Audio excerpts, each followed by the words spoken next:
The choice confronting the president and our people is both simple and complex. America First is straightforward, but our past screw-ups complicate things.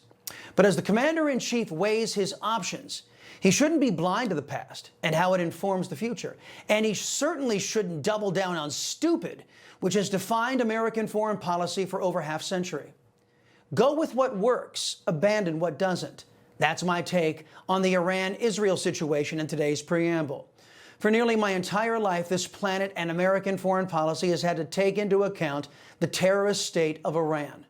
On Air Force One, President Trump signaled that unlike past presidents and occupiers of the Oval Office, he wanted to break this never-ending cycle of death and chaos brought to us by radical Islamists, the foolish left-wingers, and the neocons. What specifically is better than a ceasefire? What are you looking for here? An end, a real end, not a ceasefire, an end. So something that would be permanent. Yeah, or giving up entirely. Is that okay too? Are you close there? Is that possible? Is that possible in the next 24 months? Why not? Certainly possible. Complete give up. That's possible. Yeah. United States foreign policy has been a basket case dating back to, well, Vietnam. But those who were willing to sacrifice our blood and treasure to consolidate their wealth and power took us down a very disastrous road in 1978 and 79. That's when America, under the weak leadership of Jimmy Carter, allowed the Shah of Iran to be toppled by an elite minority in the Islamic Revolution. That's not to say the monarchy was all that in a bag of chips. The Iranian Shah had plenty of faults. It led to some initial energy in his toppling. Like all revolutions, the masses were duped into thinking that their lives would improve under new management. But life got very much worse in Iran. It's nothing new. We saw this dynamic in places like Cuba, in Venezuela, in China, and in Russia. After the Islamic Revolution, Iran's hardline anti-Western bent became apparent right out of the gate. In 1979, Iran's new dictators stormed the U.S. Embassy in Tehran and took 52 American diplomats and citizens hostage, holding them for 444 days. And from there, Iran charted a course that made it the world's #1 sponsor of terrorism, with tons of American blood on the regime's hands. Notable high-profile attacks by Iran that resulted in American casualties include the 1983 Beirut barracks bombings, which killed 241 U.S. servicemen, and the 2020 missile strike on Al-Assad Air Base in Iraq, which injured 110 U.S. military personnel.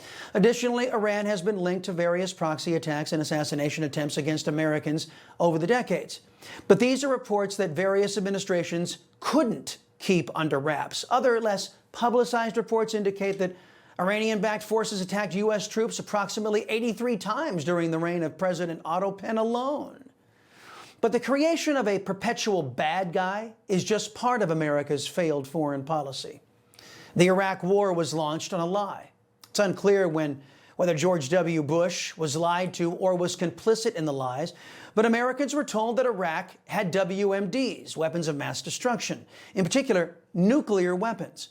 Iraq didn't have any of that. Aside from a track record of invading his neighbors like Kuwait and possession of chemical weapons like mustard gas, Iraq had none of the WMDs that were the only selling point for the war. That's not to say Saddam didn't use those chemical weapons.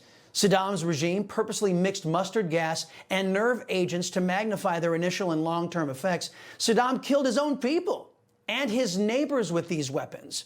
The same people who blast Israel for their treatment of Palestinians were strangely silent when Saddam wiped out, in just one attack, Kurdish men, women, and children at Halabja.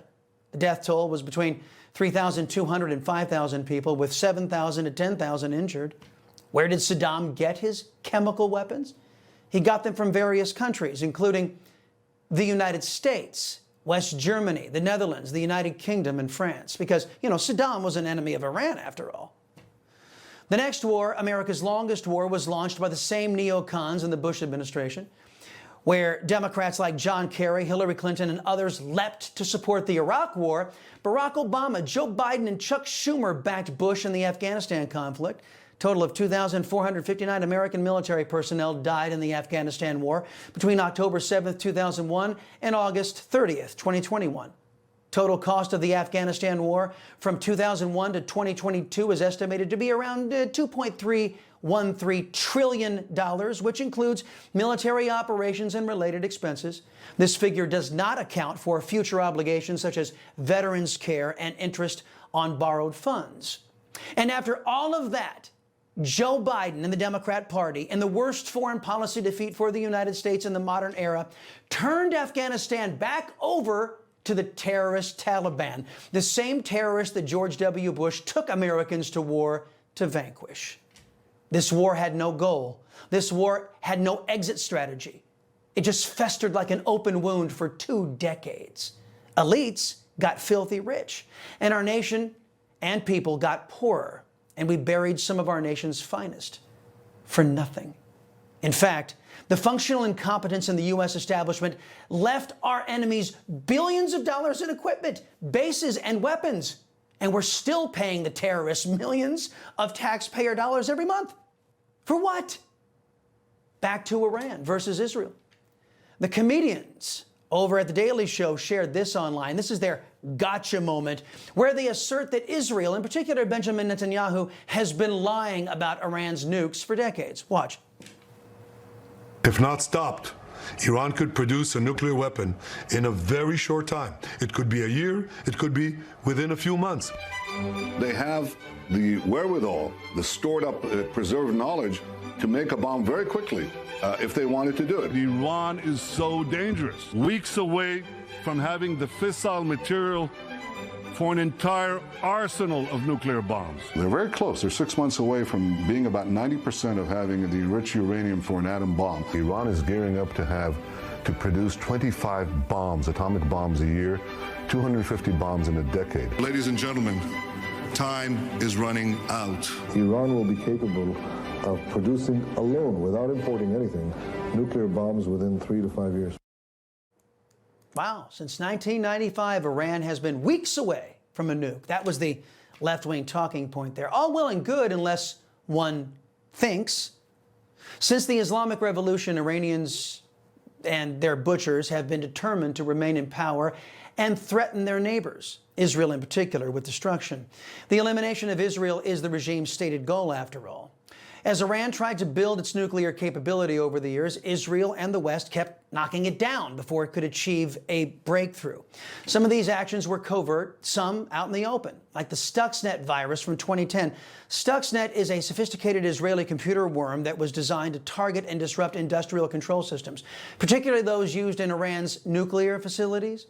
It is considered the world's first cyber weapon, as it caused physical damage in the real world to centrifuges used for uranium enrichment by manipulating their operations. It set back the Iranian program by a decade, as had other efforts. But Iran kept learning to thwart the efforts, preventing them from getting a bomb. That is until Barack Obama came along and pushed his JCPOA, which guaranteed Iran would be a nuclear power within a decade, as Obama admitted on camera. America's foreign policy has been built on failure after failure after failure. It's one we can no longer afford and must not continue. Those who say we need to go to war with Iran and those who cheer a mushroom cloud over Israel or claim Iran is a little bunny that poses no threat to the United States are all equally crazy. What then is our course? In my view, the U.S. under Trump is doing exactly what it should be doing, taking a breath and allowing the parties directly affected to work this out. The Trump Doctrine is clear. Make money, not war. If the Ayatollah Khomeini and his butchers, they wish to chart a different course and allow his nation to join other civilized countries in the betterment of mankind, President Trump awaits his call. If the Israelis want to take out the nuclear enrichment facility at Fordow, which is obviously a facility designed to create a nuclear weapon, then they're going to have to devise a way to get that done. I recognize their interest in doing so. But right now, America is getting into the peace business under President Trump, not the war business. You can see why so many influential people want him dead. I live in a country where one faction, the America Last crowd, prioritizes the agenda of foreign enemy nations and other interests. As I, as an American, am done with accommodating, tolerating, ignoring their malign impact on our people. If I'm through with my people, in my country doing this. I'm sure as hell done with considering what other countries, friends and foe alike, think that we should be doing in the United States. For far too long, we have put America last. We've done it in foreign policy and in domestic policy. This fool's errand has made elitists rich and more powerful, and it has made Americans dead and slaves in their own home. Mr. President, whatever you do, remember the America First promise and ignore those who push forever wars, while you also ignore those who claim that regimes that would kill every man, woman, and child in America, if they could, are as pure as the wind-driven snow. Also ignore the voices that say Americans somehow deserve to die for the sins of their past politicians. I, like Ambassador Huckabee, trust you'll chart a course away from what has provenly failed and go with an America First solution that has a chance to work for the benefit of America and our people. You know, folks, I thank God for my wonderful wife, my kids, my country, the greatest nation ever. And Americans like you who believe in the truth, the Chris Salcedo Show will never stop fighting for you. The Chris Salcedo Show, for the news you need to know.